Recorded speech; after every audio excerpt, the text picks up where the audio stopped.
talvez nesse momento você se sente naufragando. Independentemente disso, nessa manhã eu quero te dar uma boa notícia. Pedro decidiu sair do barco e andar sobre as águas. Mas também teve um momento em que ele naufragou. E naquele momento Jesus não olhou para ele e disse: cara, você é um pescador, então volta nadando para dentro do barco. Quando Pedro começou a afundar,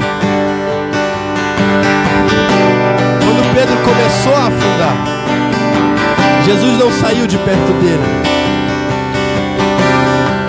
Pelo contrário, Jesus estava do lado dele.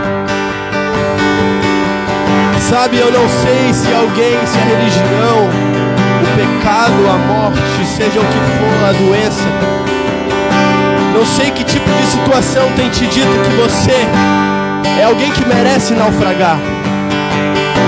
Mas nessa manhã eu estou aqui para dizer para você que Jesus está com a mão estendida e dizendo: filho, se você saiu do barco sobre a minha palavra, e você creu que você ia andar sobre as águas, mesmo que você não consiga, eu vou te segurar, e você vai andar sobre as águas, você vai andar sobre as águas, mesmo que eu naufrague, mesmo que eu naufrague, mesmo que eu naufrague, mesmo que eu naufrague,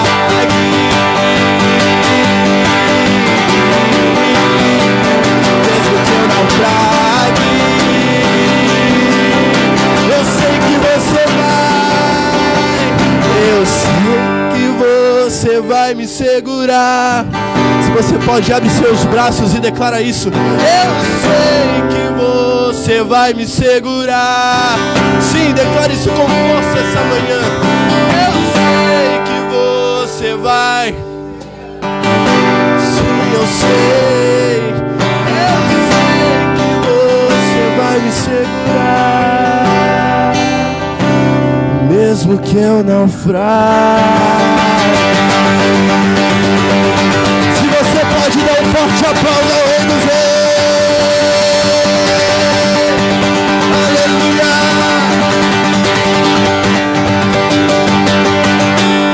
Aleluia.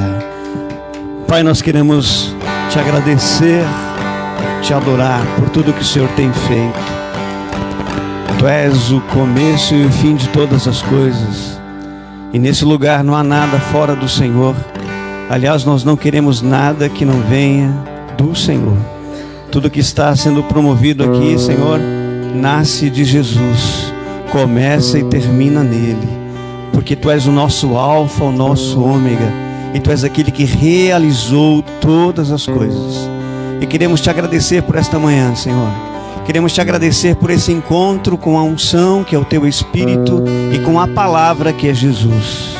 A unção e a palavra estão aqui. E quando um ambiente em que a unção e a palavra tomam conta, tudo vai acontecer. Tudo vai acontecer. Tudo vai acontecer. Chaves estão sendo viradas, mentes sendo renovadas, curas agora. Eu declaro curas físicas neste lugar, para as famílias aqui representadas, para as famílias que estão online nos acompanhando, que todos sejam curados, porque essa é a nossa realidade em Cristo. Jesus já nos deixou curados na cruz.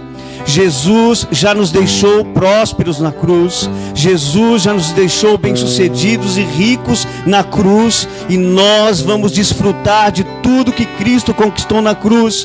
Porque a cruz, a vitória da cruz é a minha vitória, é a tua vitória, Senhor. Então nós celebramos, como igreja nós celebramos a vitória de Jesus sobre as nossas vidas e declaramos uma manhã de poder, de milagres, uma manhã de realizações e de manifestações de todas as coisas que estão no teu coração para nós. Então levante as suas mãos e comece a agradecer.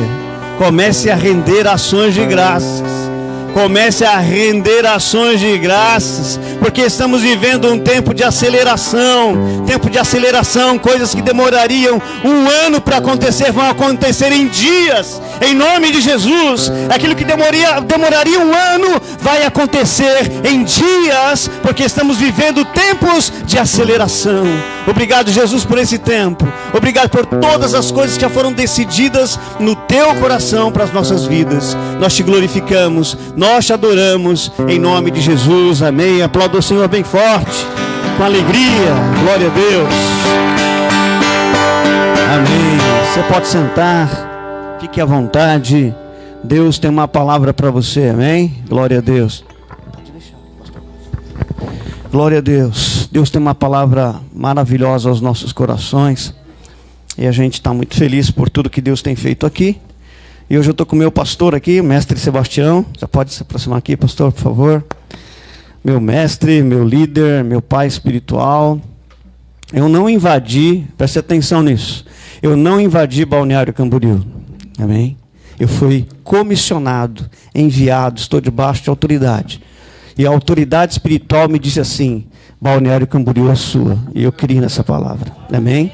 Estamos aqui para declarar que o Evangelho da Graça, a vida no Espírito, vai prosperar nessa cidade, em nome de Jesus, porque nada depende de nós. Não é nada porque nós estamos fazendo alguma coisa. É tudo por aquilo que Jesus já fez. Amém? Não há qualquer meritocracia em nós. Não há nada que nós possamos fazer para Deus nos amar mais ou nos amar menos, ou decidir que nós seremos bem-sucedidos. Não, tudo já foi feito. É tudo por Cristo, amém?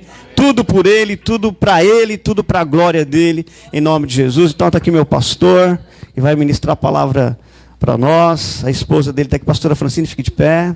O Júnior, o filho deles, está aqui. Eles são muito bem-vindos, amém? Vamos aplaudir Jesus pela vida deles.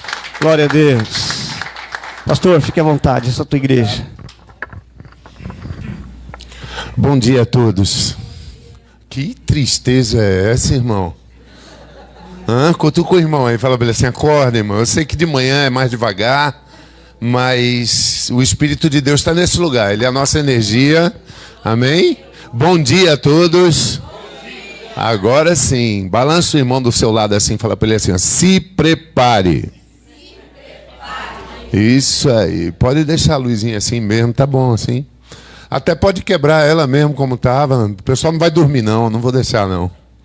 Se eu ver dormindo, eu vou chamar pelo nome. Diga amém.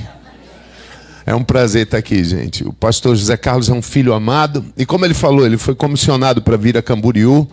Eu creio que a vida do pastor a Balneário Camboriú. E eu creio que a vinda do pastor José Carlos aqui é a resposta de oração de vocês. Amém? Às vezes nós oramos por coisas e não entendemos como Deus responde. Mas Ele responde. Legal? Quem crê nisso? Diga aleluia.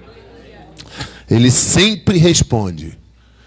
A forma dele responder, às vezes, nós não entendemos muito bem. Mas Deus sempre responde. E eu tenho tido experiências com Deus e eu posso dizer para você uma coisa. Guarda aí no seu coração. Sempre que a gente clama a Deus, Deus responde enviando pessoas. É incrível. Sabe?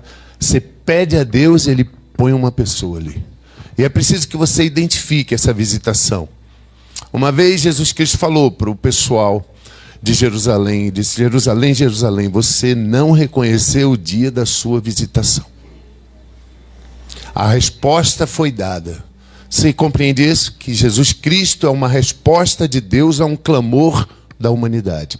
Mais uma vez Ele responde à oração enviando pessoas. Jesus Cristo é uma pessoa, Ele está nesse lugar. Diga aleluia para isso. Muito bom. Então balança de novo seu irmão e diz para ele assim: se prepare. Ó, você é responsável pelo irmão do seu lado, tá legal? Não deixá-lo dormir, não deixar ele se dispersar e segurar essa palavra.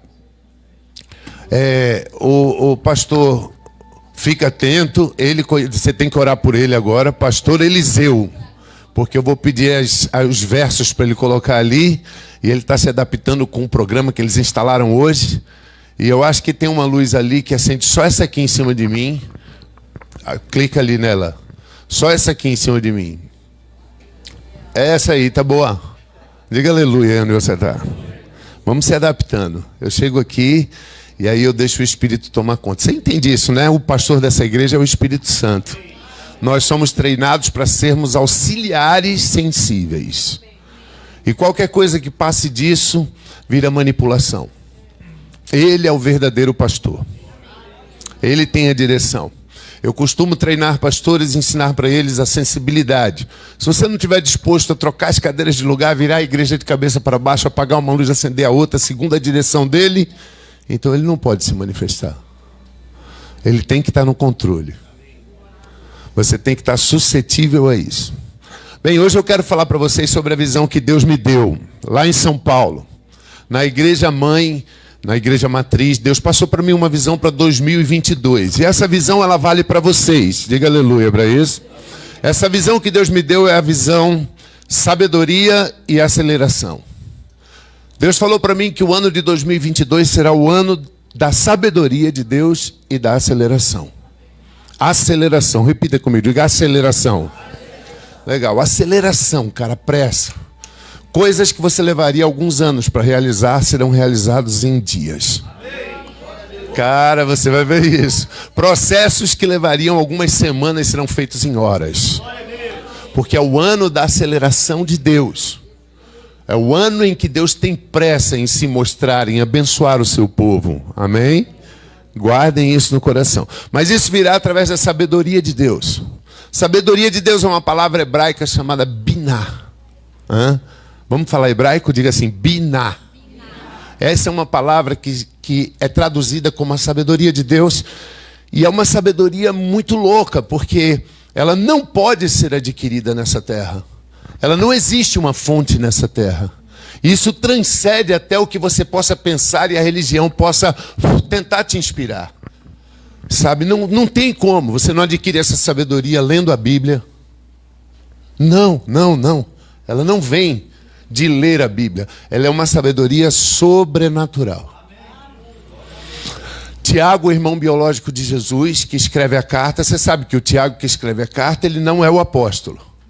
O Tiago que escreve a carta é o irmão biológico de Jesus, que nem sequer acreditava nele quando ele andou na terra. Mas depois ele foi visitado por Jesus e se tornou o líder da igreja. Pedro se submetia a ele. Um cara que teve uma experiência, Jesus falou algo para ele, não está registrado. Eu gostaria muito de saber o que Jesus falou para esse cara. Porque ele se tornou o líder geral da igreja. E Tiago disse assim: se você tem falta de sabedoria, peça a Deus, que lhes dá e não lhes lance em rosto, e não negará a ninguém. Mas creia que recebeu quando pediu. Porque o homem de ânimo dobre não consegue nada. Mas então Tiago deixa uma pista, você compreende? Que essa sabedoria, ela só vem direto do Pai. É uma doação de Deus. É uma revelação que Deus traz para nós. Você compreende isso? Veja bem, quando o homem foi criado na terra, Adão, não existia nenhuma resistência diabólica, satânica, contrária, esquerdista. Então, a perfeita vontade de Deus foi estabelecida naquele lugar. E o homem andava segundo essa sabedoria. O homem caminhava, Adão caminhava segundo esta sabedoria. Você compreende? Ou seja, é uma visão interna. É algo de dentro do homem, da natureza espírito. E esse homem andava de dentro para fora. Você está entendendo isso? Quando o homem comete o pecado, isso é muito louco, porque essa visão interna é a própria existência de Deus. Porque aquele cara, ele tinha uma comunhão com Deus espetacular. Ele estava com Deus todos os dias, ele era guiado por Deus. Isso trazia a ele uma autoridade fantástica. Você sabe que lá em Gênesis, fala que num determinado momento Adão chama os animais para dar nome a cada um. E vem uma multidão de animais, mas veja, ele não saiu caçando esses animais com laço, com lança, com rede.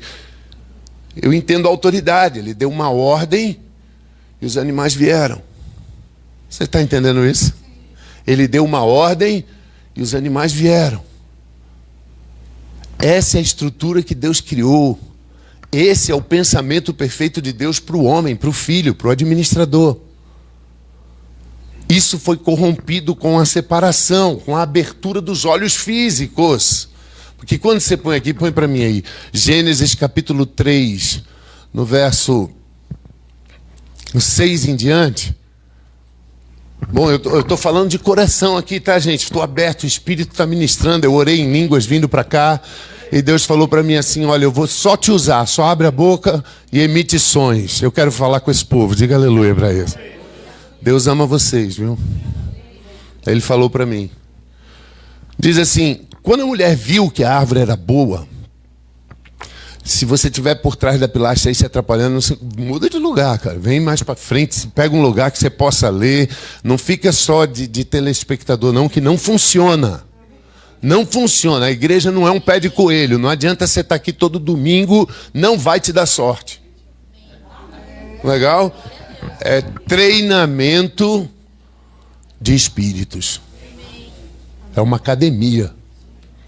Legal? Diz assim, vendo a mulher que a árvore era boa para se comer, agradável aos olhos, árvore desejável para dar entendimento, ela tomou do fruto, comeu, também deu ao marido e ele comeu. Vira mais um. Diz assim, abriram-se então os olhos. Vamos lá? Eu só acredito na igreja inteligente. Eu acho que a igreja que não pensa vira massa de manobra.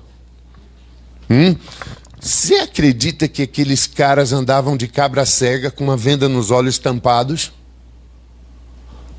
Ou você entende que tem algo por trás disso, que Deus está falando que eles andavam através de uma visão interna, mas de repente, a partir de um determinado momento e uma postura de autoinsuficiência, abriu-se a percepção externa. E essa foi a verdadeira queda. Veja que louco. A verdadeira queda do homem foram os olhos abertos. Foi quando ele começa a se autoavaliar e a decidir o que presta e o que não presta.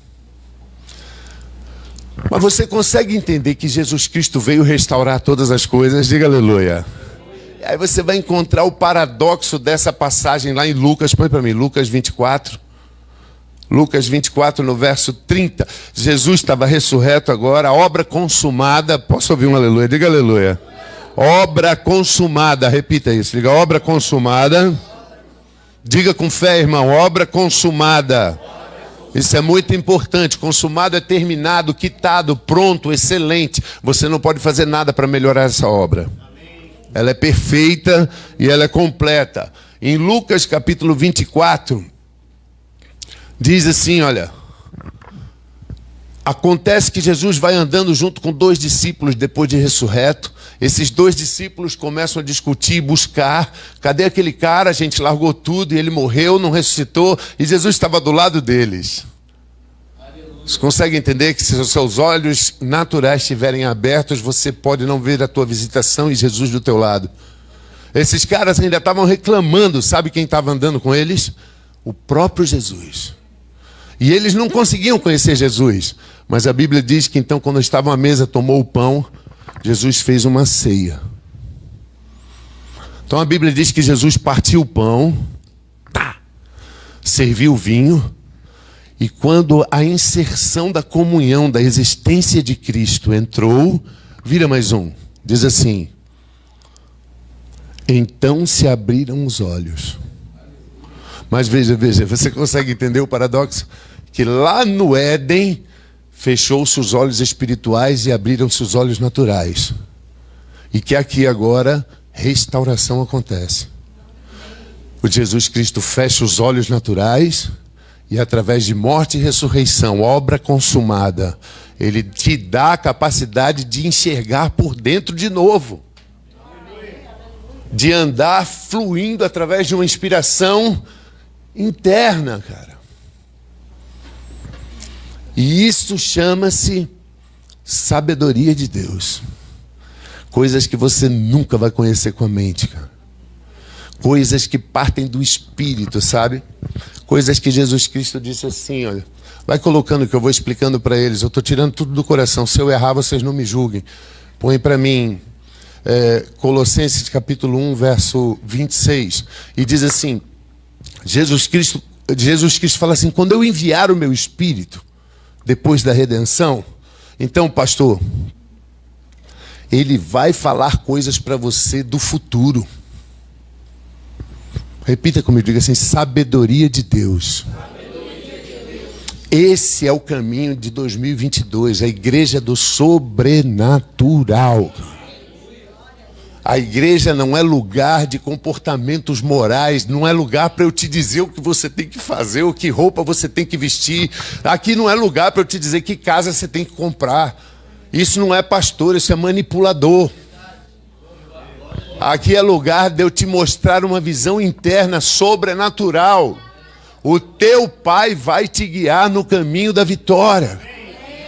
E esse ano de 2022, eu gostaria de me apresentar para vocês. Eu estudei minha vida inteira. Eu me formei em física teórica. E depois eu fiz mais 5 anos de doutorado em Boston. Depois eu voltei para São Paulo e fiz mais 4 anos, porque aproveitei algumas cadeiras de análise de sistema no ITA, em São José dos Campos. E depois Deus tomou tudo de assalto e usou para pregar a palavra.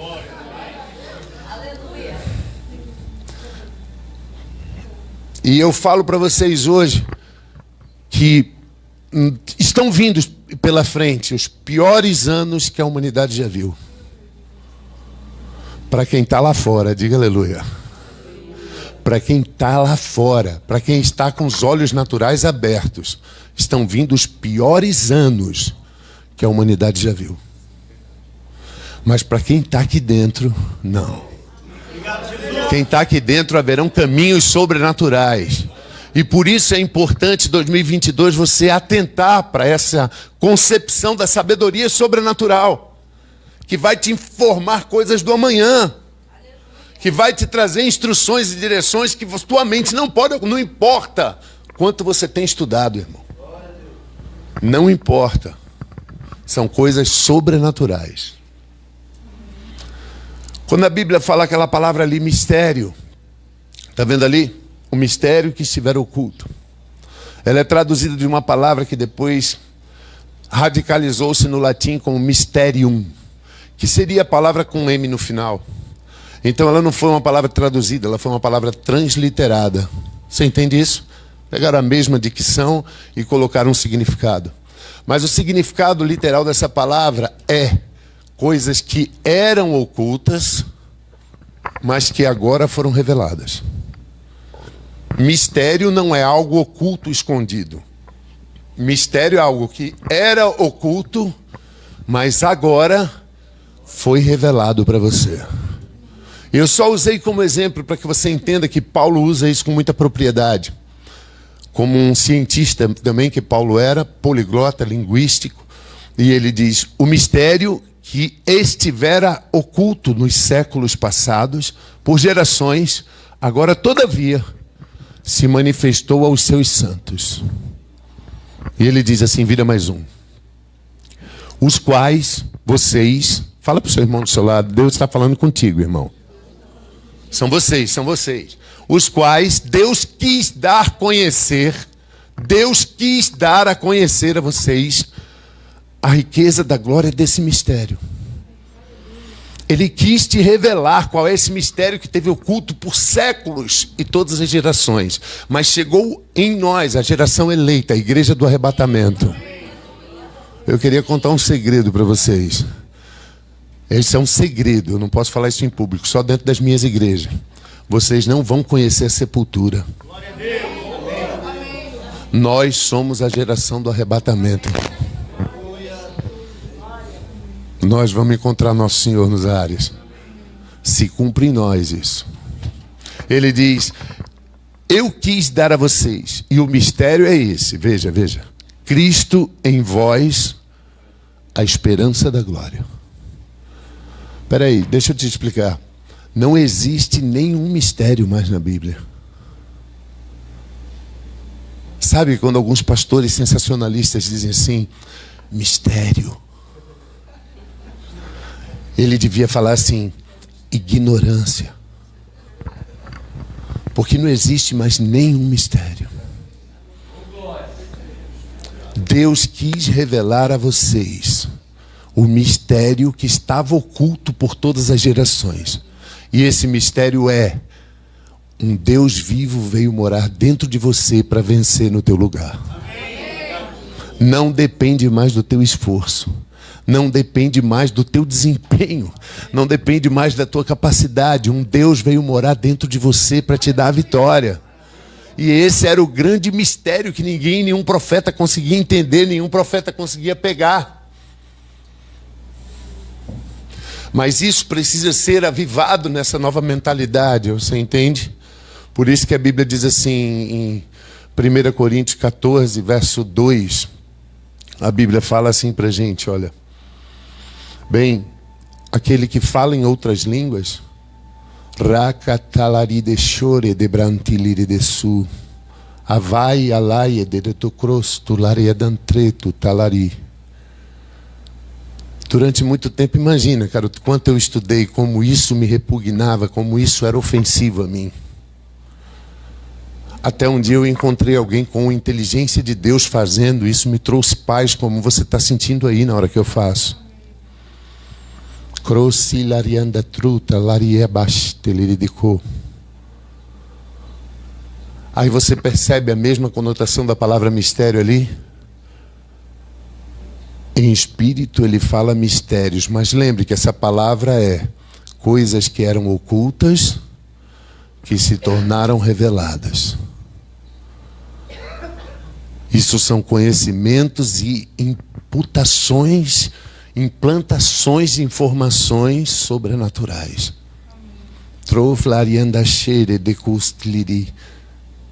E isso vai te alimentando de informações que você vai usar no seu dia a dia. O problema é que o homem, Satanás, ele colocou dentro do homem essa condição de domínio, sabe? De estar sempre no controle. E não é porque você é cristão que você não sofre disso, porque eu também sofro. A gente sempre quer estar no controle, a gente quer entender, a gente quer ver, a gente quer organizar nossas prioridades. Mas a gente esquece que quando Deus criou Adão no princípio, na perfeita vontade dele, o Espírito dominava. Na queda, os olhos humanos se abriram. Entende? A vontade perfeita de Deus é um homem e uma mulher guiados pelo Espírito, no sobrenatural. Porque a hora que nós aqui dentro desse salão, nós formos governados pelo intelecto de um homem ou o seu intelecto alimentado, então nós não seremos uma igreja, nós seremos um Rotary Club ou um Country Club, ou seja lá qual for a aglomeração de pessoas de classes. Igreja, ela é sobrenatural porque ela é o corpo de um homem sobrenatural. Portanto, ela tem que ser guiada sobrenaturalmente. Ela tem que ser a ruptura do racional para ser guiada sobrenaturalmente. Posso ouvir um aleluia? Diga, você está me olhando com uma cara de assustado, irmão. Balança teu irmão e fala assim, calma, irmão. Fala para ele. Calma, é só a palavra de Deus. Respira fundo aí onde você está. Vai. Vamos continuar. É importante você entender que quando você fizer isso, isso é a sabedoria de Deus, isso vai trazer aceleração. Repete, diga aceleração. Que Deus quer para esses últimos anos, para esses últimos dias. Vou repetir para você, cara, coisas que iam levar anos vão acontecer em dias. Sabe? Coisas que iriam levar meses vão acontecer em horas. E você vai ver bênção por todos os lados acontecendo, sabe? Semeaduras gerando colheitas instantâneas. Palavras se cumprindo imediatamente. Você vai ver essas coisas acontecendo. Isso aí, creia, diga amém, diga amém, diga amém. Creia, receba essas coisas. Você vai viver esse sobrenatural nesses últimos anos. Porque essa é a vontade de Deus. Nós estamos no ano de 2022. Deixa eu te falar, nada na Bíblia por acaso. Eu encontrei 22 capítulos 22 livros na Bíblia que tem o capítulo 22. E todos os capítulos 22 da Bíblia falam de Jesus. Todos. 22 de Gênesis fala de Abraão levando Isaac para o Monte Moriá para ser sacrificado. Um símbolo de Cristo. Salmo 22 descreve a morte de Cristo na cruz 1000 anos antes dele pisar na terra. A luz. Nós estamos no ano da luz. Da iluminação. Ah, isso é fantástico. Você precisa ter isso no seu coração. Você precisa viver isso agora. Diga aleluia para isso. Então eu vou te mostrar algumas coisas, porque é necessário que nós entendamos que nós somos portadores dessa presença de Deus. Que esse era o grande mistério, que não existe mais mistério. Enquanto eu vou falando, põe para mim aí, 1 Coríntios 2, verso 9. Que pastores usam, eu vejo isso na mídia às vezes, pastores chegando e usando esse verso e falando, bem, veja aquilo ali, mas como está escrito, nem olhos viram.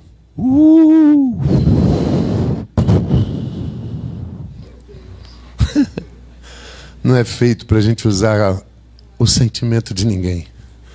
Ele diz, nem olhos ouviram, nem jamais penetrou no coração. Mas as pessoas, elas travam, elas não entendem que tudo existe um contexto. Vira o verso 10. Verso 10 diz assim, mas Deus nos revelou pelo seu Espírito. E não há mais nenhum mistério na Bíblia. Existe ignorância. E eu quero que você entenda que ignorância não é uma palavra pejorativa. Ignorância é a falta de conhecimento de um determinado assunto. Mas mistério não existe mais. Por isso Deus falou comigo e disse, esse é o ano dos meus filhos me acessarem. Sabe o que eu estou te ensinando? Imagina que você tem um celular e aí agora eu diga para você assim, desconecta ele da internet e procura agora, só contando com a memória dele, uma receita para fazer um pudim. Talvez você tenha uma coisa, 2, 3 e metade, ou uma dica, mas bem difícil, né? Aí eu digo assim, tudo bem, agora esquece isso. Agora todo mundo conecta na internet e faz a mesma pesquisa. Isso é você acessar a mente de Deus. Você entendeu a diferença de você andar pela tua mente e você acessar o conhecimento do universo? A sabedoria que está à tua disposição. Que Ele colocou à tua disposição. Isso é bom. Vocês estão pegando, ó. Isso funciona. Porque você entende que é isso que Deus quer agora. Chega, cara, de uma igreja organizada, chega de uma igreja baseada em comportamentos, em uma lei moral. Vamos passar para a igreja sobrenatural. Porque é isso que precisa para o final dos tempos. Uma igreja sobrenatural. Legal? Então eu estou olhando aqui, põe para mim, Amós capítulo 9, verso 11. Esse é o texto base. Bem, ainda não comecei a pregar. Tá? O pastor disse para mim que hoje a gente só tem até 5 horas da tarde, mas eu vou terminar antes. Amós capítulo 9, verso 11.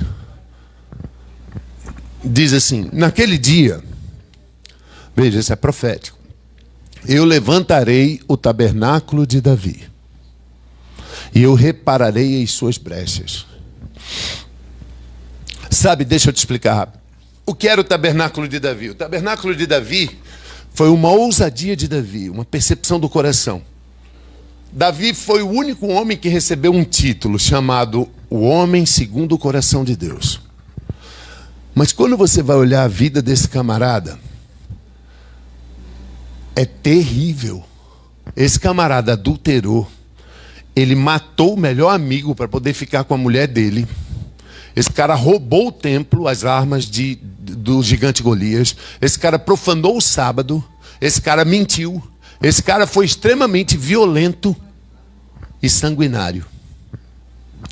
Mas Deus chega para esse cara e diz, bem, eu vejo Davi, um homem que tem um coração igual ao meu.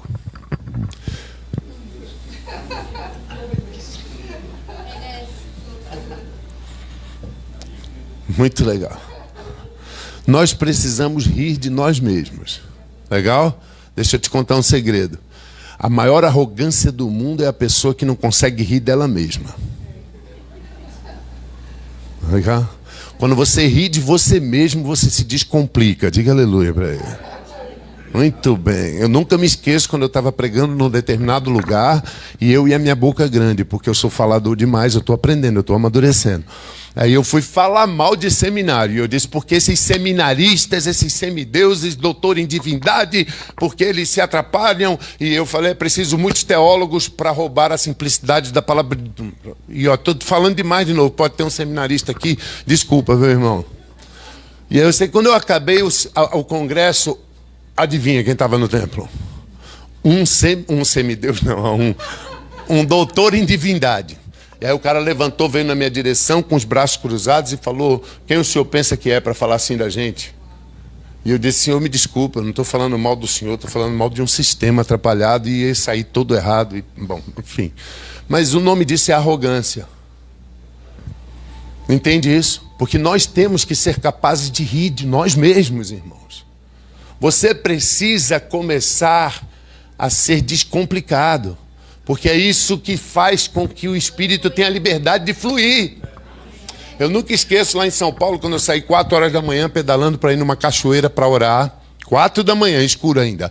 E eu pedalei 50 quilômetros, eu gosto de pedalar, cheguei dentro da cachoeira para orar. Cheguei lá um deserto, sozinho assim, eu olhei e falei, aleluia. Aí o sol estava nascendo. Aí tinha uma pedra aqui, veja, irmão, presta atenção.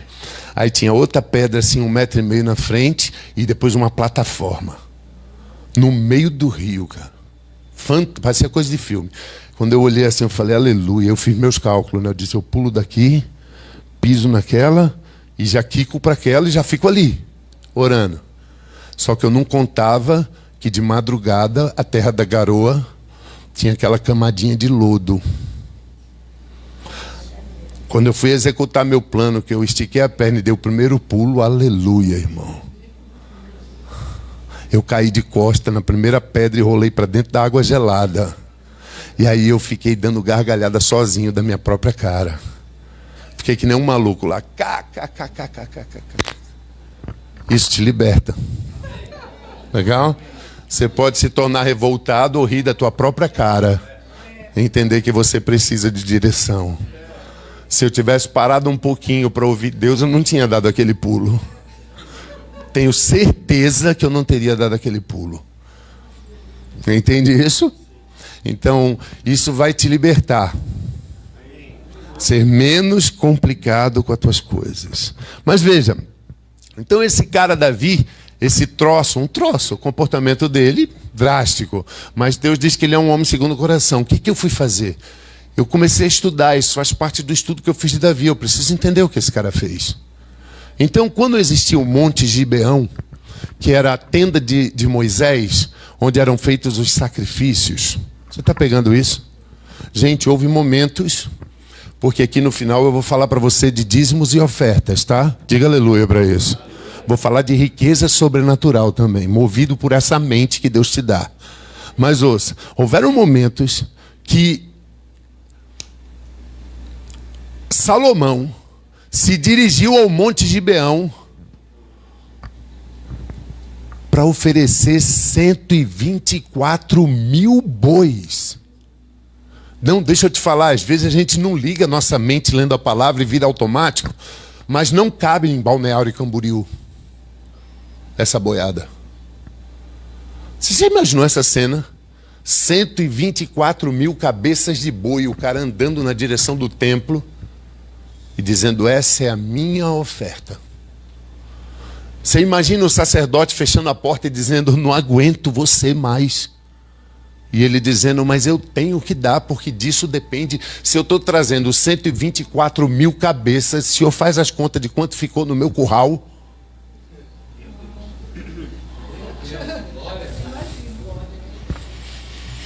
Então, mas agora presta atenção. Quando você mata 124 mil bois em cima de um monte, você consegue entender que não é essa poesia que você está vendo? Que era um lugar dantesco, com cheiro de podre, moscas voando em volta, completamente averso a qualquer sensibilidade humana, e que o coração de Deus também não estava naquele lugar, mas era necessário porque ainda não havia uma expiação. Você consegue entender que a lei não é boa em nada, a não ser em nos dirigir ao Salvador? Esse é o papel e é o trabalho dela. Então, Davi, quando percebeu aquilo, ele foi buscar, ele diz no seu coração: eu não vou reinar, não dou descanso aos meus olhos, as minhas pálpebras não dormem enquanto eu não trouxer a arca da aliança. Incrível, o rei que estava antes dele, Saul, fazia 20 anos que essa arca não estava mais lá dentro. Peraí, você está entendendo isso?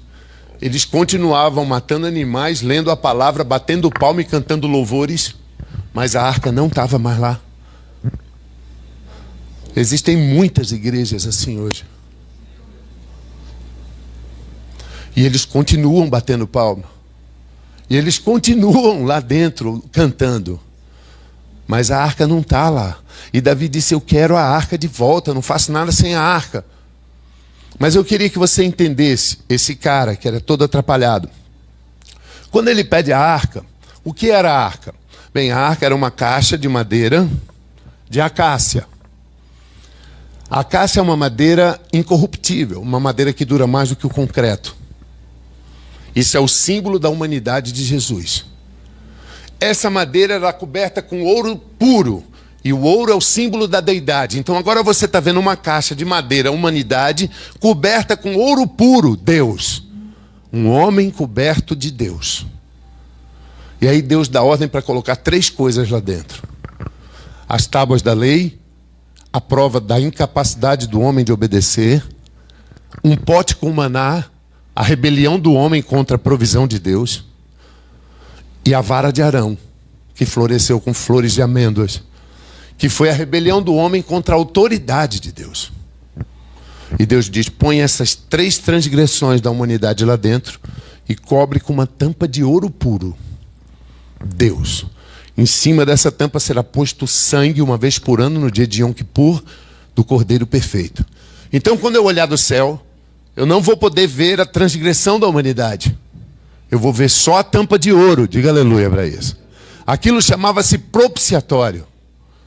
E Jesus recebeu esse nome, a nossa propiciação.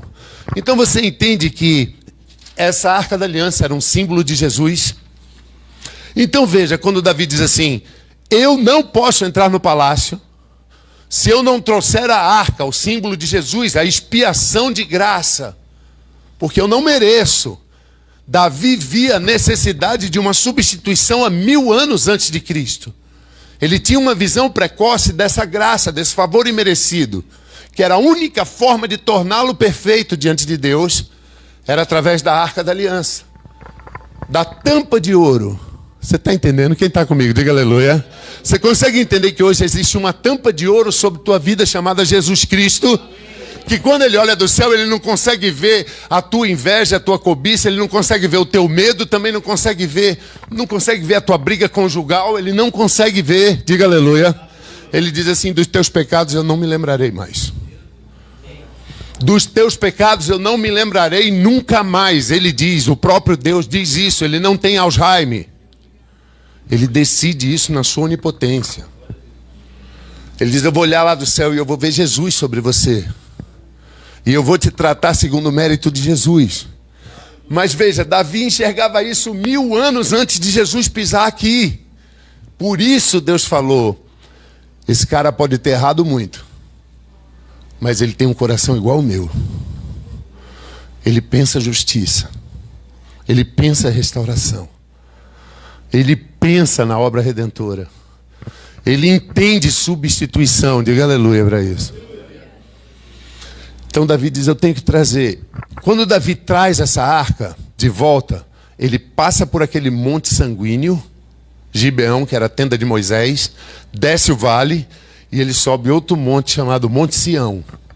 E ali ele constrói uma tenda e põe a arca exposta. Agora não tinha mais véu. Agora não tinha mais oblações, não tinha mais sacrifícios, agora não tinha mais lavagens. Agora todo mundo que chegava de frente com a arca, de frente com a presença de Deus. Diga aleluia.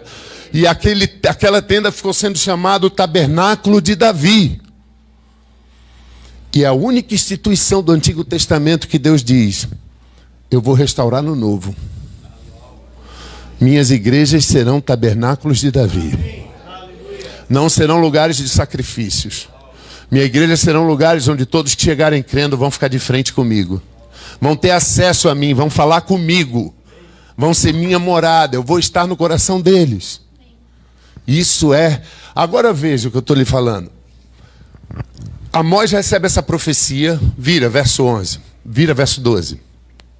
Para que possuam o restante de Edom. Essa palavra Edom, ela vem do radical Adão. E simboliza o mundo lá fora natural. Então Deus está falando, filho, que enquanto nós não tivermos essa liberdade da graça, nós não vamos ganhar o restante do mundo. Ele está dizendo que é necessária essa mentalidade de Davi para que nós possamos acessar pessoas que hoje estão machucadas com a igreja, pessoas que hoje não querem vir para a igreja, pessoas que hoje estão decepcionadas com a igreja. Alguns dizem, pastor, porque eles são rebeldes, se rebelaram contra Deus. Eu digo, é mentira, porque até o macumbeiro tem um crucifixo atrás da porta da casa dele. E reverencia e respeita Jesus. Ele não gosta da igreja, que se tornou chata, repugnante, metódica e burocrática. E Deus diz, eu quero restaurar o meu tabernáculo de Davi, para alcançar Edom. Para que esse mundo machucado venha para dentro da minha igreja. Para que quando eles chegarem não precisem passar por tanques de lavagem. Não precisem passar por altar de sacrifício. Eles cheguem direto na minha presença pelo sangue de Cristo consumado.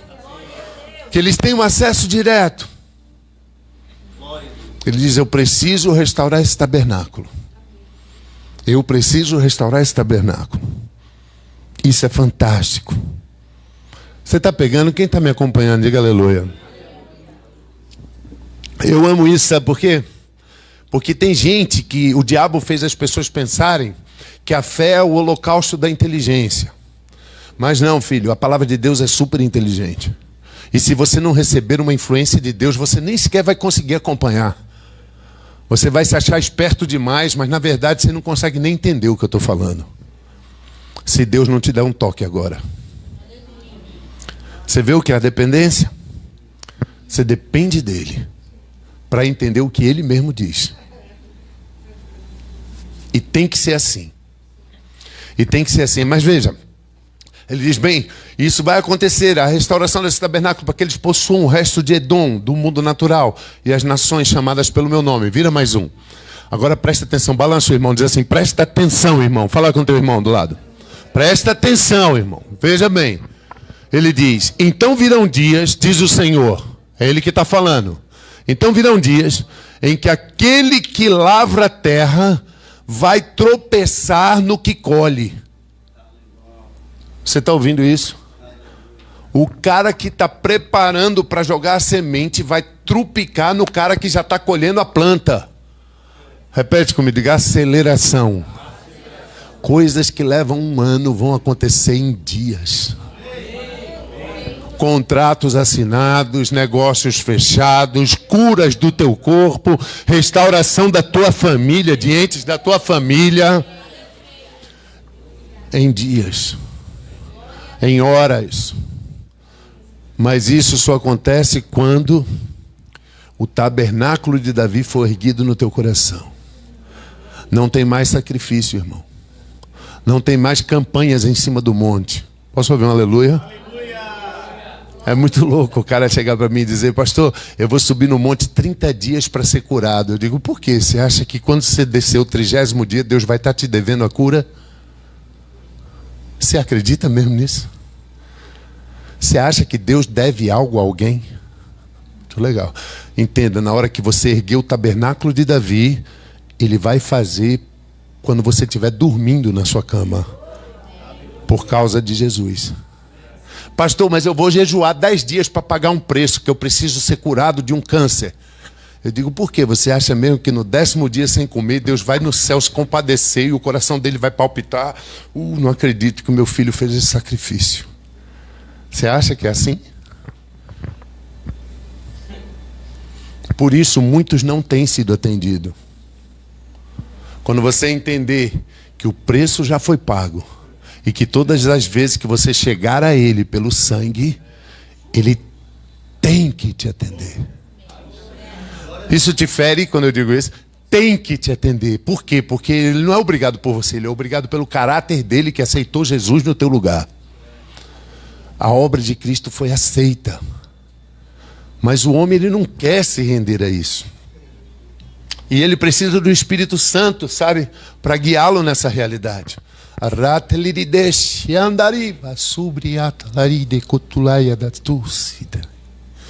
Ele precisa disso. Ele precisa disso. Para ele poder transcender para esse lugar, para essa dimensão. Onde ele tem acesso pelo nome de Cristo.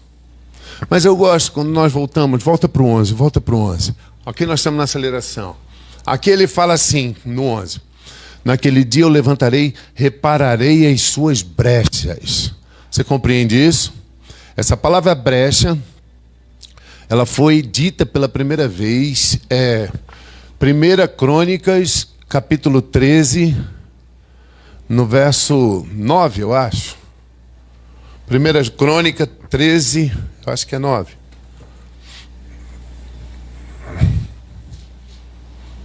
Primeira Crônicas 13, 9. É isso mesmo. Quando chegaram à eira, olha lá, de Quidom, estendeu Uzá a mão para segurar a arca. Deixa eu falar para vocês. Davi agora queria trazer essa arca. Repete comigo, diga assim, Jesus Cristo. Não, diga com fé, homem, vai. Jesus Cristo. Você tem a semana inteira para ficar lá. Você é diligente no seu trabalho, na sua reunião. Você agora está recebendo a força sobrenatural para viver em vitória. Diga aleluia. Você tem que ser 10 vezes mais diligente agora. Diga Jesus Cristo. Então, quando Jesus Cristo, a redenção, estava sendo carregada da forma errada por um carro de bois, feitura humana, e esses bois tropeçaram, e a arca, Jesus Cristo, ia cair. E vai, imagina, eu só estou traduzindo para você entender essa sabedoria, mas você tem que buscar ela. Você tem que ler essa passagem e conseguir enxergar Jesus aí. Então agora essa arca ia cair. Sabe o que Uzá fez? Uzá. Primeiro que esse nome é um nome atípico. Uzá significa força humana e poder pessoal. Esse cara recebeu até uma homenagem satânica lá no Oriente Médio, que fizeram uma metralhadora em homenagem ao nome dele, Uzi. Isso é verdade. Poder humano, força humana. Então esse Uzá agora, força humana, ele tenta estender a mão para proteger a glória, a arca de Deus, Jesus Cristo. Você já fez isso? Já fez isso alguma vez? Você tentou ser bom? Você alguma vez tentou dobrar o joelho e chorar para tentar se arrepender e conseguir alguma coisa? Você tentou segurar a glória de Deus com a tua força alguma vez? Eu já, várias vezes, mas eu aprendi que isso só causa ruptura e morte. E a Bíblia diz assim, estendeu Uzá a mão para segurar, porque os bois tropeçaram. Vira mais um. Primeiro que essa arca não era para estar em cima de boi, de uma feitura humana, porque Deus deu orientação que ela só podia ser carregada no ombro dos sacerdotes. Agora veja, então a ira do Senhor se acendeu. Quantos de vocês entendem que toda vez que você usar a força humana para segurar a glória de Deus, Deus não gosta? Quantos de vocês entendem que toda vez que você tentar pagar um preço para receber um milagre, Deus não gosta? Quantos de vocês compreendem que está muito além, cara, de um grupo social, mas que é realmente sobrenatural? E diz assim, então, por ter estendido a mão à arca, ele morreu ali, diante de Deus. Vira mais um. Desgostou-se Davi porque o Senhor irrompera, e essa palavra irromper é a palavra Pérez, que significa brecha. Deus abriu uma brecha em Uzá, e ele morreu ali com uma brecha aberta no corpo dele, porque ele tentou segurar a glória de Deus com sua força e sua capacidade. Deus abriu uma brecha em Uzá, e Davi chamou aquele lugar de Pérez Uzá, a brecha de Uzá. Agora, quando nós volta a Amós capítulo 9, verso 11, você vai ver que nada na Bíblia é à toa, quando ele diz assim, Amós 9, 11, naquele dia eu levantarei o tabernáculo caído de Davi e eu consertarei as suas brechas. Esse tabernáculo que alcança o mundo não pode ser segurado pela força do homem. Ele diz, essa brecha terá que ser tampada para que a aceleração aconteça, não pode haver a brecha. O tabernáculo tem que ser levantado com a brecha reparada. Entende? Tudo sobre ele. É tudo sobre ele. É tudo sobre ele. Ele tem que ser o centro de tudo. Ele tem que ser o centro da tua vida. Ele tem que ser o motivo de você estar aqui. Você está compreendendo isso, cara? Ele tem que ser o motivo de você ler a Bíblia. Ele tem que ser o motivo do teu milagre.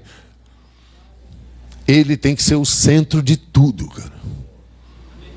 O centro de todas as coisas. Vamos lá, para a gente terminar. Quando a gente está falando a palavra de Deus, é impressionante, né? Uma necessidade do Espírito. Todo mundo fica sedento, todo mundo quer mais. Manda mais, pastor. Preciso de mais, preciso entender isso aí. Sabe, porque se você entender isso, você vai entender que você pode passar por aquela porta já com o teu milagre acontecido. Diga aleluia. Não existe um processo para acontecer contigo, cara. Não tem um preço a ser pago. Não tem um processo para acontecer contigo. Você pode chegar na sua casa e o milagre já está pronto lá. Porque é assim que Deus quer. A aceleração. Mas isso tem que vir dele. O problema é que o homem tem a necessidade de ter o controle de tudo. Ele não entende que no princípio quem controlava era o Espírito. Adão só fluía. E hoje Deus quer restaurar isso. Então quando você ora,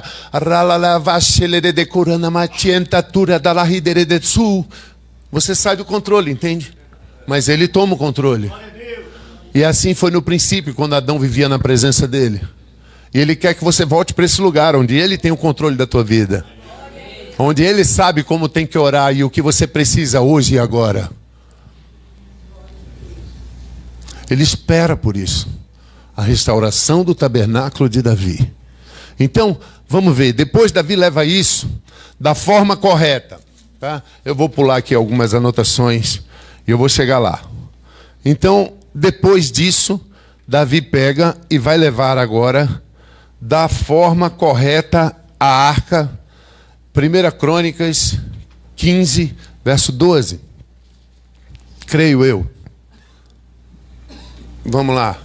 Diz assim: então ele lhes disse: vós sois os cabeças das famílias. Prestem atenção. Dos levitas.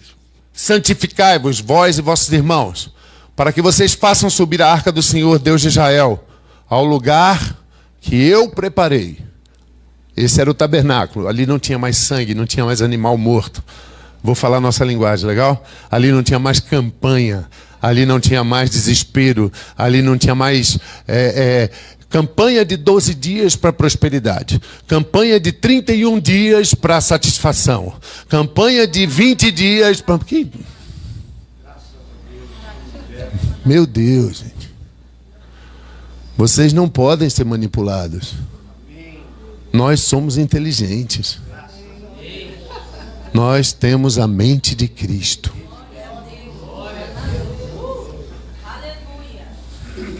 Ele vira mais um. Diz assim: pois visto que vocês não levaram a primeira vez, o Senhor nosso Deus irrompeu contra nós, porque nós não carregamos aquela arca. Diga, Jesus Cristo. Você entende hoje, né, que a arca é Jesus Cristo. É a redenção, é a cobertura dos pecados de uma forma sem meritocracia. Agora veja, visto que vocês não carregaram ela, segundo Deus nos mandou que fizéssemos. Bem, nós somos inteligentes. Como ela estava sendo carregada? Ela estava em cima de um carro de boi, com a força humana usar segurando a glória de Deus. Deus falou, não, Davi entendeu. Por isso que ele tinha o coração seguro. Ele disse, nós não trouxemos como Deus mandou. Isso dá errado. Agora eles pegaram as varas e chamaram 4 sacerdotes. Repete, diga, 4 sacerdotes. Deixa eu te falar, nós somos nação santa, está escrito em 1 Pedro, sacerdotes e reis, sacerdotisas e rainhas. Você olha para o lado agora, tem um sacerdote sentado do seu lado. Jesus Cristo, nosso eterno sumo sacerdote, está no céu, sentado à direita de Deus por você e por mim, diga aleluia. E ele diz, agora essa arca tem que ser carregada por 4 sacerdotes. Então veja, eu como um cientista de cálculo, né? Eu já expliquei para vocês o meu currículo, eu como cientista de cálculo fui calcular todos os talentos, pesos e ornamentos que tinham naquela arca, inclusive os querubins. Pasmem. 250 quilos. 4 sacerdotes para carregar. Rápido, cada um. 62,5 quilos. Cara, é muito peso. É muito peso para botar no ombro cada homem e andar na areia fofa do deserto. Hã? É muito peso, irmão. Você compreende isso? Pula aqui para o verso... Acho que é 20. Pula aí para o verso 25. Leia isso com cuidado. Foram Davi e os anciãos de Israel e os capitães de milhares para fazerem subir com alegria a arca da aliança do Senhor, lá da casa de Obed-edom, onde ela estava. Vira mais um. Tendo Deus ajudado os levitas a levarem. Posso ouvir um aleluia? Cara, isso é muito louco. Você está entendendo? 40 anos os levitas carregaram a arca pelo deserto na areia fofa e não tem um único relato de uma trupicada ou de uma morte. Mas em 15 quilômetros da casa de Obed-edom até Sião teve morte, porque um homem tentou segurar. 40 anos os levitas carregando nas costas, não teve um tropeção, uma topada e nenhuma morte. 15 quilômetros houve morte. 40 anos, não teve uma topada. 15 quilômetros, morreu Uzá. Você está pegando?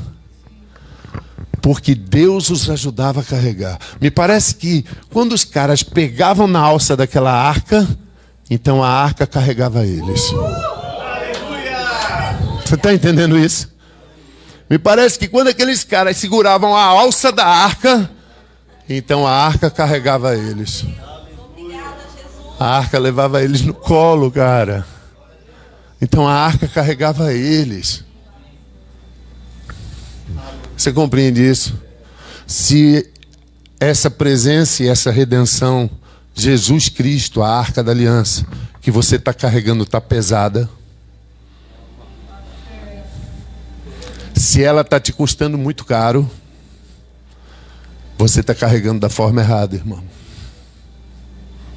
Isso não é de Deus. Porque quando você for carregar essa arca da forma certa, como Deus quer que seja, através do sacerdócio de Cristo, então ela vai te carregar.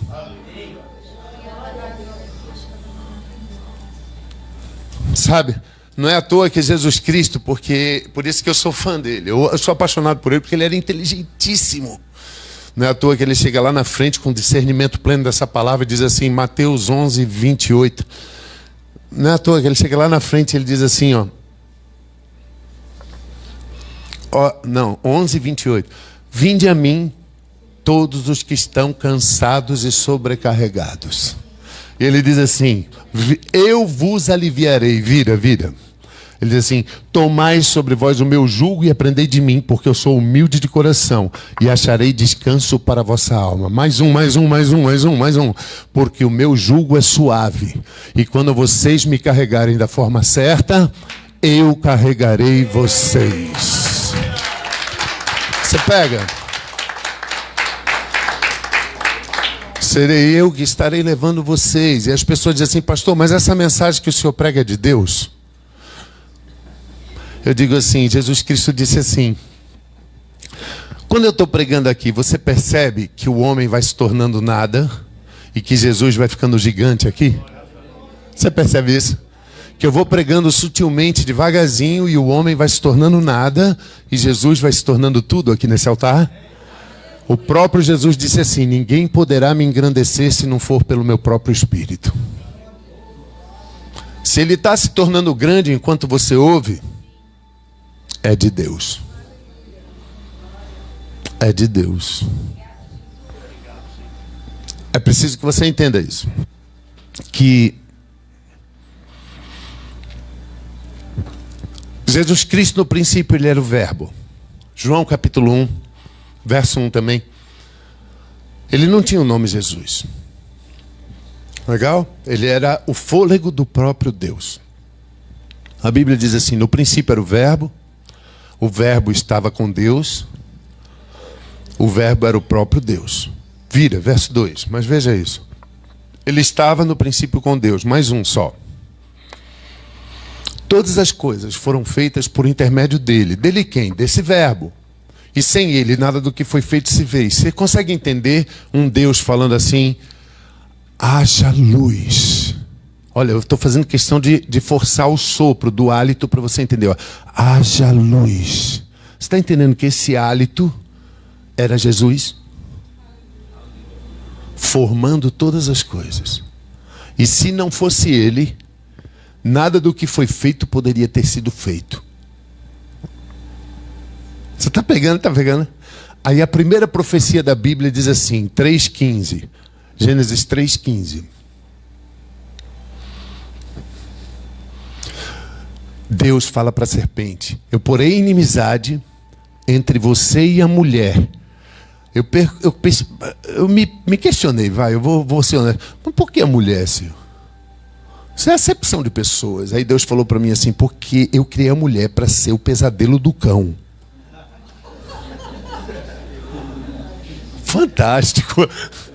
Eu disse: já te entendi, Senhor. Você sabia que uma mulher gera um filho e em nem um segundo da gravidez o sangue dela se mistura com o dele?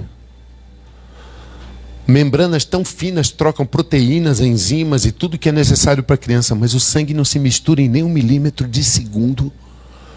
Por isso uma mãe com HIV pode ter uma criança pura se tomar cuidado no parto. Porque Deus precisava que o sangue dele entrasse na humanidade sem ser contaminado. Ele diz: eu vou usar o terror do cão, a mulher, eu vou criar ela para gerar redenção. Você está pegando ali? Legal. Aí quando você vai lá na frente, João capítulo 1, verso 14. Vai, pega isso aqui. Isso aqui é o esquema da redenção, hein? Você vai em João 1,14, você vai ver assim: então aquele verbo que saía da boca de Deus para criar o sol, a lua e todas as coisas, ele se fez carne. Ele entrou dentro do ventre de uma mulher, e ele nasceu pela porta e se tornou um ser humano. Agora esse verbo recebeu o nome de Jesus. Repete comigo, diga Jesus. Muito bem. Agora esse cara andou pela terra fazendo o quê? Ele cumpria tudo aquilo que foi dito por Deus. Inclusive essa primeira profecia, que ele diz: ele pisará a tua cabeça, tu ferirá o calcanhar, mas tu vai destruir a autoridade dele. Jesus Cristo destruiu a autoridade de Satanás, diga aleluia. Ele começou a cumprir tudo, entende? A palavra começou a ser cumprida, e ele citava isso para que todos botassem no coração. Então veja, vou dar só um exemplo, porque a Bíblia inteira é esse exemplo. Mas põe em Mateus 8:16, que diz assim: chegando à tarde, trouxeram-lhe muitos endemoniados, e ele meramente com a palavra expeliu os espíritos e curou todos que estavam doentes. Diga aleluia. Vira mais um, aí ele diz: para que se cumprisse o que fora dito. Você está entendendo? Era o verbo encarnado cumprindo o que a palavra falou. Você entende que quando eu chego aqui na Igreja Prisco, eu estou usando o nome do pastor José Carlos. Você não me conhece? Por que você está me ouvindo? Porque o nome do pastor José Carlos é acreditado de tudo que ele fez aqui em Balneário Camboriú até agora. Você consegue entender que o prestígio não está nele, está no nome dele? José Carlos. Tudo que ele fez foi creditado ao nome José Carlos. Tudo que Jesus fez cumprindo a palavra de Deus, né, foi creditado a um nome chamado Jesus. Repete, diga Jesus. Tudo foi creditado a esse nome, Jesus, diga Jesus. Cara, a vitória sobre a morte, a vitória sobre a doença, a cura das enfermidades, a restauração psicológica, a restauração familiar, tudo foi creditado a esse nome, Jesus. Jesus carrega o depósito do universo. Agora, se a palavra é de Deus, qual o poder desse nome? Veja, é impossível mensurar o poder do nome de Jesus sem mensurar o verdadeiro poder de Deus. Porque o nome Jesus tem o mesmo poder de Deus. Abre a mente, abre a mente. Agora veja.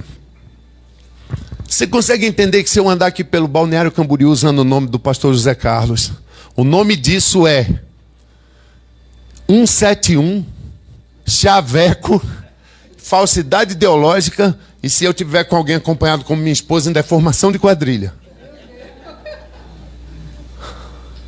Você consegue entender? Porque o nome não é uma nomenclatura de objeto, é uma intitulação de uma personalidade. Ninguém vai dentro de um necrotério e aí você olha lá 20 gavetas com cadáveres e quando você sair a pessoa diz: o que você viu lá? Viu um monte de pessoas. Você não diz isso. Porque uma pessoa é uma personalidade. Um nome intitula uma personalidade. Um nome intitula uma personalidade. Então agora Jesus Cristo tinha esse nome Jesus e todo o poder de Deus creditado sobre esse nome. Diga aleluia. E agora a gente não podia usar esse nome, porque ele ainda estava aqui. Você está entendendo? Vamos lá, gente. Isso é o beabá do Evangelho. Põe aqui para mim João 14, 12. Então Jesus vira e diz assim: em verdade eu vos digo que aquele que acreditar nessa doutrina do nome que o pastor Sebastião está ensinando, ele vai fazer as mesmas obras que eu fiz. E vai fazer obras ainda maiores. E ele diz assim: porque não será 171 nem formação de quadrilha. Porque eu vou tirar esse corpo daqui da terra e eu vou acender com ele e esse nome vai ficar livre aqui. Então eu formarei um novo corpo chamado igreja. E eu darei esse nome a esse corpo, creditado de toda a vitória que eu conquistei. Então vocês se chamarão Jesus. Vocês se chamarão Jesus. Então vocês se chamarão Jesus. E aí ele diz assim, ó, vira mais um, vira mais um. Então ele diz assim, ó: e tudo o que vocês pedirem em meu nome. Diga, em meu nome. Você consegue entender que em não é um prefixo de, mas um prefixo de lugar? Quando você está na sala da sua casa, com o pé no sofá, tomando um suco de laranja e vendo televisão, você está em casa. Então veja, o nome é um lugar.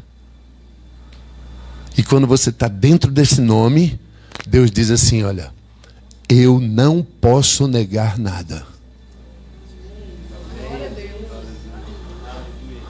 Me parece que Deus só ouve uma oração no céu. Você entende que Deus só tem um filho? João 3,16 diz assim. Põe aqui. João 3,16 diz assim, ó: porque Deus amou o mundo de tal maneira que deu seu filho. Você entende que unigênito não é primogênito, unigênito é único. E nele não há mudança nem sombra de variação. Então hoje Deus continua tendo só um filho. O nome desse filho é Jesus. Então você é filho dele porque você foi inserido dentro desse nome. E ele ouve a oração do filho. Por isso que Jesus gasta e repete 8 vezes: tudo que você pedir de dentro desse nome, eu tenho que fazer. Isso pode ser em cima do monte, ou no banheiro da sua casa, sentado no trono, ou tomando banho. Pastor pelado, eu vou orar para Deus. Ele nunca te viu nu.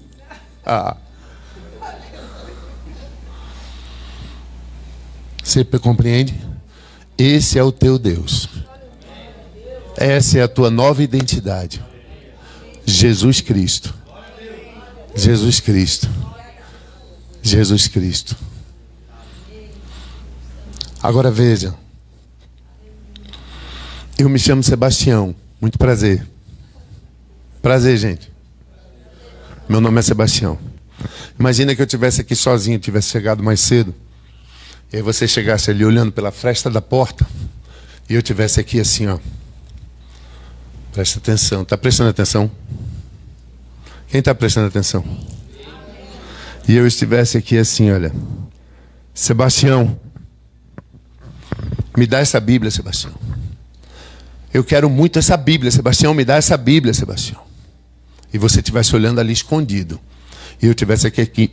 Sebastião, eu já pedi, eu preciso muito dessa Bíblia. Me dá essa Bíblia, Sebastião.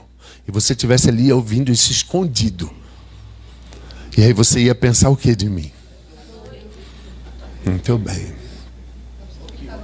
Você ia dizer assim, vamos para outra igreja que hoje... Não vou ouvir esse maluco pregando, não.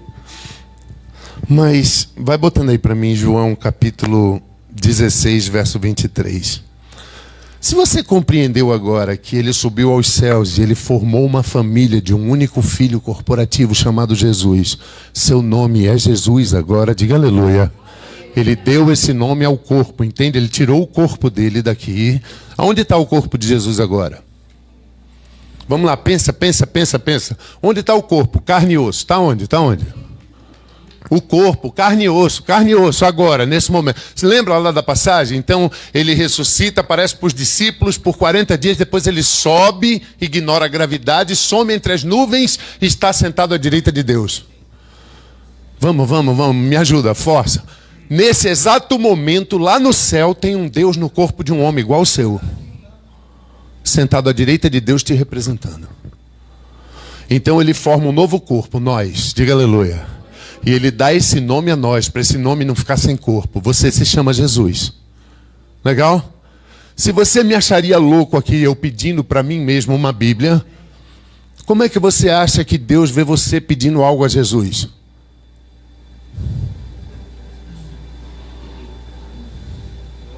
Você consegue entender?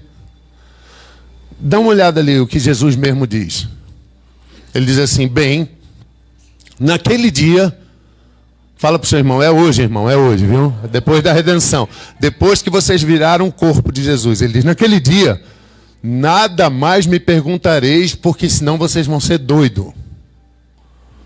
Na verdade, eu lhe digo que vocês vão pedir ao Pai, como se fossem eu.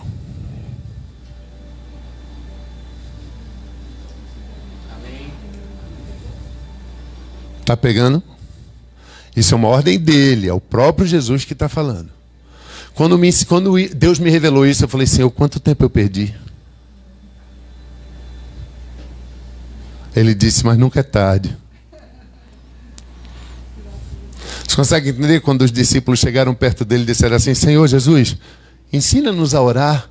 A tua oração é tão tremenda, a gente não consegue nem sair debaixo do jugo dessa opressão romana. E tu ora e uma figueira morre na mesma hora. Jesus falou, tá bom, vou ensinar vocês a orarem. Quando vocês orarem, vocês vão orar assim. Você entende? Pai nosso. Vocês vão pedir ao Pai. Vocês estão com aquela cara de novo, eu estou com medo de vocês. Relaxa, é só a palavra de Deus. É só você crescendo em fé. Você está entendendo isso? Quando você vê Paulo orando, Efésios 3:14, você vai ver que você vai pegar que Paulo pegou isso perfeitamente. O diabo tentou confundir a gente. Mas olha como Paulo orava, Efésios 3:14. Por esta causa, eu me ponho de joelhos diante do... Muito bem. Vira mais um. Olha como ele explica. De quem toma o nome toda a família. Jesus.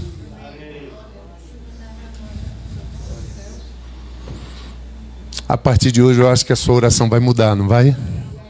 Amém? Você pode dar um aplauso ao Senhor Jesus Cristo?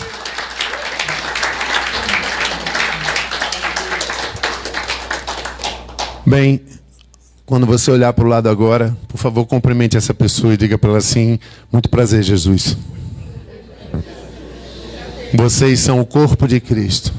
Imagina a dimensão que vocês vão andar, como vocês têm que andar. Imagina para que Ele vos preparou. Legal? E no ano que vem, quando chegar no final do ano que vem, desse ano, quando chegar no final desse ano, eu não quero encontrar ninguém aqui orando pela mesma causa, lutando a mesma batalha. Eu quero que todo mundo evoluído. Quero todo mundo em um nível superior, lutando por coisas muito maiores, por causas muito maiores, se ele não voltar. Porque se ele voltar, nós subimos juntos para a glória. Amém, gente? Nos encontramos no céu. Legal? Vamos ficar em pé, gente. Pastor, cadê o violão? E o microfone? Cadê o pastor do louvor aqui? Uau! Que susto! Que susto, irmão! Não, aqui para mim, pastor. Dá aqui, pastor. Dá o violão aí, pastor. Agora minha voz está cansada, aumenta bem esse microfone.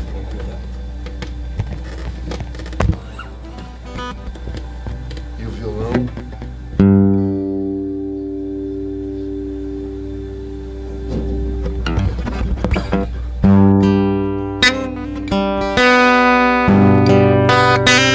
Pode apagar essa luz aqui.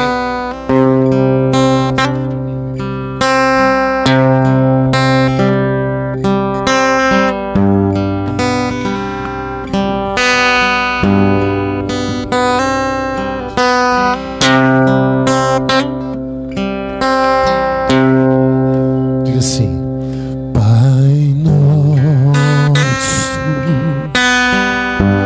que estás no céu, santo teu nome é. Pai nosso, de novo, vai. Pai nosso, que estás no céu, santo teu nome é. Pode de novo? Levante as mãos. Pai nosso, intimidade, que estás no céu, santo teu nome é.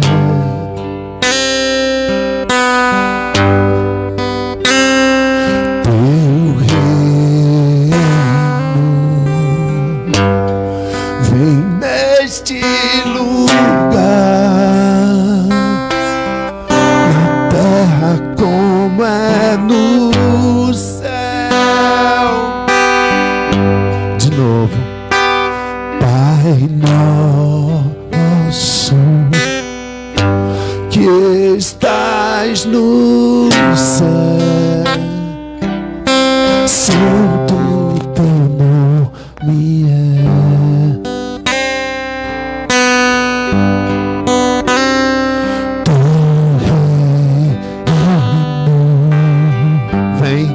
Vem neste lugar, na terra como é no céu. O nosso pão, nossa provisão, hoje nos dá. E o teu perdão eu já liberei, deixei teu amor me dominar, e não nos deixe cair em tentação. Pede a Ele: livrai-nos do mal.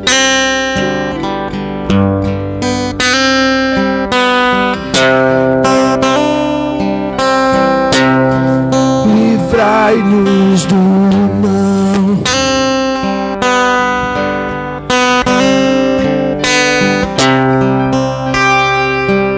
Oramos assim, vai. Pai nosso, que estás no céu, diga santo, santo teu nome é.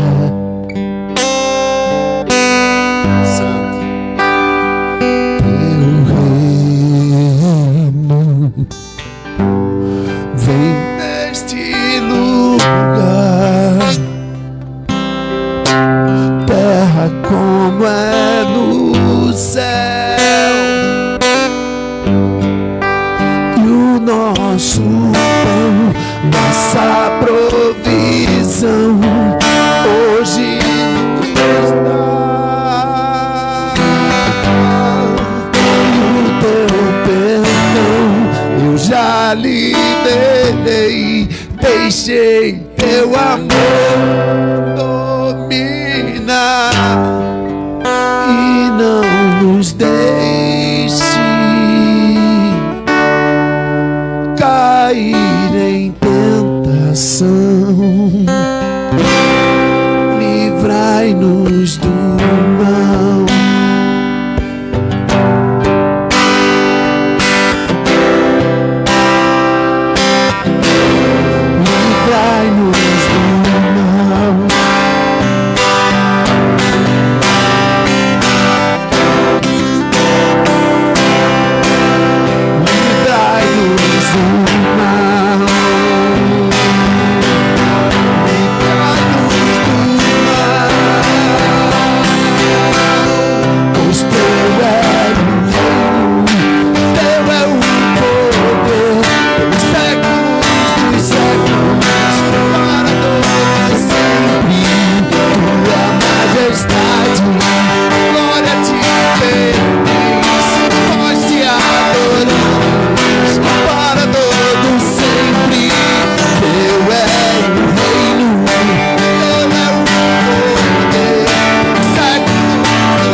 Sabe, gente, guardem isso no coração. O amor de Deus provê vocês. Diga aleluia para isso. Creiam nisso, porque a maior crise econômica de toda a história da humanidade está vindo aí pela frente. Eu sei fazer contas e a conta não fecha. Naturalmente não fecha. Esse fôlego que está vindo por aí, existe um preço muito alto para ser pago. Qualquer pessoa que faça o menor cálculo vai entender o que eu estou falando. Mas sobre nós, os filhos de Deus, é sobrenatural. Nossa fonte é sobrenatural. Portanto, andem na sabedoria sobrenatural, que vai te dar passos sobrenaturais, que vai te levar a lugares sobrenaturais. Mas tudo isso Deus vai fazer para que você seja um financiador do reino dele aqui nessa terra. Diga aleluia. Ele não vai fazer isso para que você transborde pelas tampas e para que você tenha mais do que precisa. Ele vai fazer isso para te usar, e isso flui de acordo com a tua fidelidade. Sabe? Quanto mais fiel, quanto mais engajado você é nos princípios do reino, mais ele confia você nas riquezas dele. Eu sou um dizimista fiel e um ofertante generoso há 20 anos. Eu tenho 5 minutos só para falar isso para vocês. Mas isso é tão importante ou mais importante do que muitas coisas da Bíblia, tão sobrenatural e santo quanto qualquer palavra, porque ela está no mesmo livro que fala do novo nascimento, no mesmo livro que fala do batismo nas águas, no mesmo livro que fala da Santa Ceia, fala de dizimar e ofertar e prosperar na dinâmica de dar e receber. Mas ouça, mais uma vez eu quero quebrar um paradigma aqui. Eu quero te ensinar aqui. Não há uma única direção de Deus para que você dê por amor ou por generosidade. Você pode pensar aí, porque eu já li de capa a capa em todas as versões, inclusive o grego e o hebraico que eu aprendi a falar. Mas não tem um único verso que diga assim: dê porque me ama, dê porque você é bom, dê porque você é generosa. Nenhum. Todos são motivados por uma multiplicação do rei. Ele diz assim: dai e dar-se-vos-á uma medida muito maior. Ele diz: traga e eu abrirei as janelas dos céus sobre tua vida e te darei bênçãos tais que tu não poderás guardar. Ele diz: plante muito e você colherá muito. Quem planta pouco, colhe pouco. Quem planta muito, colhe muito. Então ele entrega para a gente o princípio do domínio. Repete comigo, o princípio do domínio. A terra está sobre maldição, mas Deus nos deu um princípio do domínio. Eu posso definir o meu futuro. Você está pegando? Eu não dependo da oferta de nenhum membro da minha igreja para prosperar. Você não depende do salário do seu patrão, não depende também das vendas que faz. Você só depende da semente que você planta. Põe aqui para mim 2 Coríntios 9, verso 6 em diante. Eu quero que vocês peguem isso, porque a crise que vem por aí, ela só poderá ser suplantada sobrenaturalmente. Só sobrenaturalmente. Então Paulo vira e diz assim... Não, Oi? Criando logo no meio do culto, vê. Vê se pode um negócio desse. E tem que orar por eles, viu, irmão? Vocês orem por eles, por favor, porque estão criando logo no meio do culto. 2 Coríntios 9, verso 6. Isto eu afirmo, olha o que Paulo te diz. Aquele que semeia pouco, colherá pouco. O que semeia muito, colherá muito. Cara, vamos lá. É quase débil mental a informação. Pensa bem. Mas é preciso da sabedoria de Deus para compreender. Mas é quase débil mental. Mas se eu chegar para um agricultor e disser: filho, você quer colher quantas sacas? Quero colher 1000 sacas de trigo. Eu digo: então você não pode plantar um punhado, porque isso é burro. Você compreende? E aí quando você vira mais um, ele diz assim: cada um contribua segundo propôs no coração. Aí o homem na sua arrogância diz assim: eita, é hora do dízimo, peraí. Senti.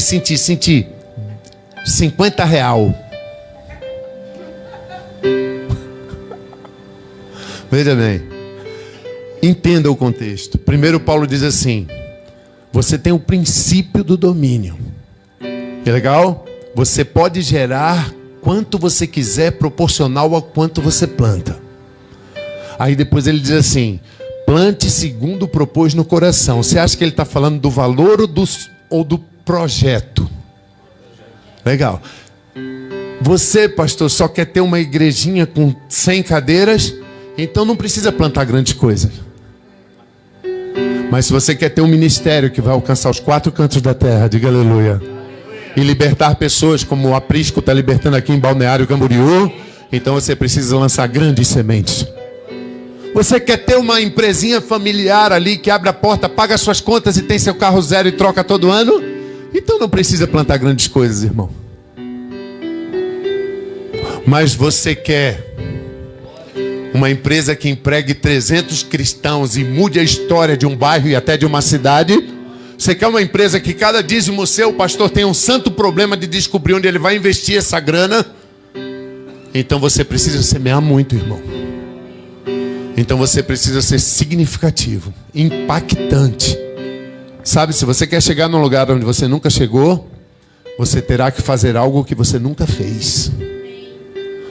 Porque a insanidade no mundo oriental é fazer a mesma coisa e esperar um resultado diferente. Isso é insano. Você compreende isso? Então é necessário que a gente entenda o que Paulo está falando. Bem, está nas nossas mãos. É princípio do domínio. Deus sempre te prometeu dar. Aí o Satanás coloca assim na sua cabeça: mas isso é barganha, pastor. Eu vou trazer esperando receber. Eu digo: como assim barganha? Abre o coração, se liberta de Satanás. Quando você faz uma oração, você espera ser atendido? Ou você ora por orar? Quem aqui espera ser atendido numa oração? Isso é barganha? Isso é acreditar que ele vai cumprir o que prometeu. Quando você aceitou Jesus, você esperava ser salvo ou quer ir para o inferno mesmo? Isso é barganha? Quando você trouxer sua semente, espere que Ele cumpra a palavra dele. E que Ele te multiplique infinitamente. Legal? Faça isso proporcional ao sonho que tem no teu coração. Sai da lama, desatola. Entende que essa dinâmica vai fluir. E ela vai acontecer nesse final dos tempos. Eu sou dizimista há 20 anos. Sou extremamente rico. E não tenho nenhum problema de falar de riqueza. Posso ouvir um aleluia? Vocês ficaram com inveja, foi? Vocês ficaram com inveja? Não, não. Diga aleluia. Você tem que seguir o caminho que eu segui, cara. Entende? Eu falo isso na minha igreja. Eu digo, eu não preciso do dízimo de nenhum de vocês. É você quem precisa entregar o dízimo. Aqui é a casa do rei. É você quem precisa desse terreno para viver o sobrenatural nesse tempo de corrupção. Ele te proporciona o caminho do domínio, cara. Vocês compreendem isso? Então tudo aquilo que você liberar da sua mão e deixar passar, você exerce domínio. Uma vez eu fui para um congresso nos Estados Unidos, ouvi um homem chamado Creflo Dollar pregar. E nesse congresso, sentei na primeira fila, eu sempre fui assim, apaixonado pela palavra. Esse homem entrou, a primeira palavra que ele disse, ele bateu na mesa, ele disse assim: eu ando no carro que eu quiser. Pá! Metade do congresso, 2.000 pessoas ficaram escandalizadas. E a outra metade ficou feito eu, com os olhos assim, eu preciso ouvir o resto. Então esse homem deu um sorriso e falou assim: eu já dei 100 automóveis. Por isso eu domino automóveis. E hoje eu ando no carro que eu quero. Eu me levantei daquela cadeira e eu pensei no meu espírito assim: eu não saio dessa terra sem dar os 100 automóveis. Eu já dei 12. Faltam 88. Daquele dia para cá eu nunca mais vendi um carro.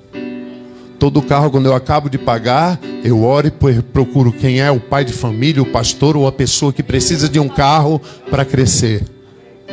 Então eu dou aquele carro e eu vou na loja e compro outro novo. E eu já dei 12. E isso não me fez falta nenhuma. E hoje eu tenho 2 ótimos carros na minha garagem para mim andar. E assim que eu terminar de pagá-los, serão dados também. Diga aleluia, irmão. Pode ser você. Pode ser para você, ora. Mas eu não saio daqui dessa terra antes de dar os 100 carros. Amém? Eu quero que vocês guardem isso no coração. A ruptura do mundo natural é feita pelo dar. Pastor, eu não gosto por causa disso. Está vendo? Porque o pastor sabia, estava preparando para falar de dinheiro. Deixa de mentir, irmão. Eu te ensinei toda a dinâmica do mundo espiritual. E agora eu estou continuando a te ensinar. Você entende isso?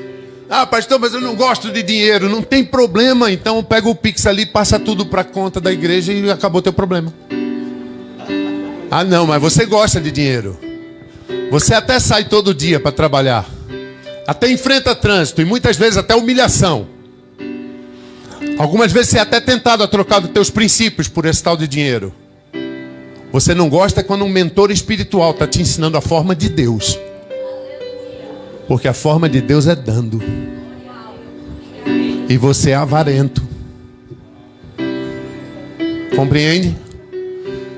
E o antídoto contra a avareza e a cobiça é dar. Portanto, seja generoso. Dê. Mude sua vida. Assuma as rédeas da tua vida financeira. Não dependa de mais ninguém, porque o mundo vai quebrar. Não dependa de ninguém, porque o mundo vai quebrar.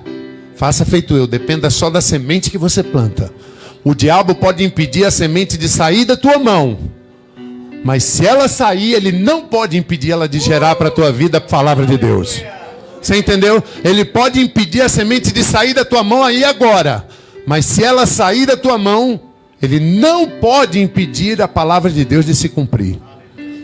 Prepare-se para uma semana gloriosa, portas abertas, contratos assinados, negócios fechados, compromissos feitos e realizados em o nome de Jesus. Legal?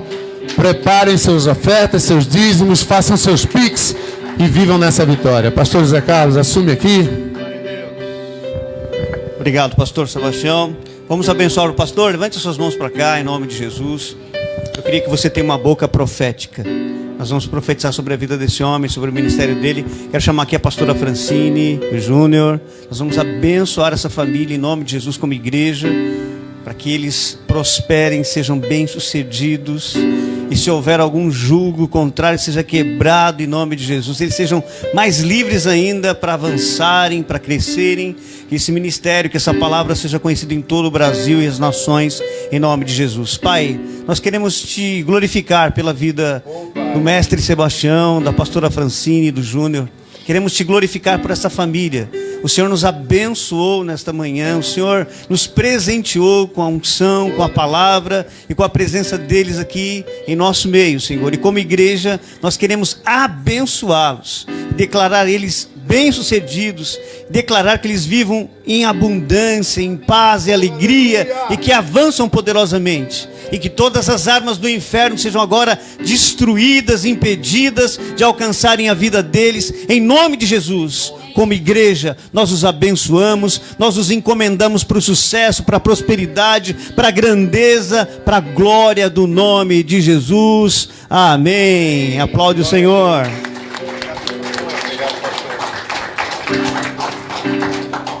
Glória a Deus. Você preparou o seu dízimo, sua oferta? Por favor, seja livre para trazer aqui. E se você não tem fisicamente, faça o seu Pix. Invista nessa visão, amém? Glória a Deus. Repete comigo. Nós temos, bem alto, nós temos uma visão para investir e para fazer ser conhecida de toda essa terra, amém? Balneário Camboriú precisa conhecer esta palavra, amém? Essa igreja vai um presente de Deus para esta cidade. Então nós temos um compromisso com essa cidade de Balneário Camboriú. E isso vem através do seu investimento. Invista sem medo, porque o Senhor vai te honrar, amém? Então sai do seu lugar, traz o seu dízimo, sua oferta. Nós já estamos terminando. E quarta-feira estaremos aqui novamente, amém? Fique de pé. Pai, nós te agradecemos. Obrigado, Jesus. Obrigado, Pai. Obrigado, Senhor. Obrigado, meu Deus, por esta palavra, por todo o ensino. Obrigado porque nós nos tornamos enriquecidos. Nós fomos enriquecidos da sabedoria dos céus. Obrigado pela sabedoria Biná. Obrigado pela sabedoria Reset que foi compartilhada aqui. Obrigado, Senhor, por esse tempo de aceleração. Glória a Deus por isso, Pai. Te agradecemos. E na autoridade do nome de Jesus, despeço essas famílias, os irmãos que estão nos acompanhando online, também que sejam abençoados em nome de Jesus, que seja uma semana de sucesso. Vão e prosperem, vão e sejam bem-sucedidos em o nome de Jesus. Amém. Que Deus te abençoe. Até quarta-feira às 8 horas da noite.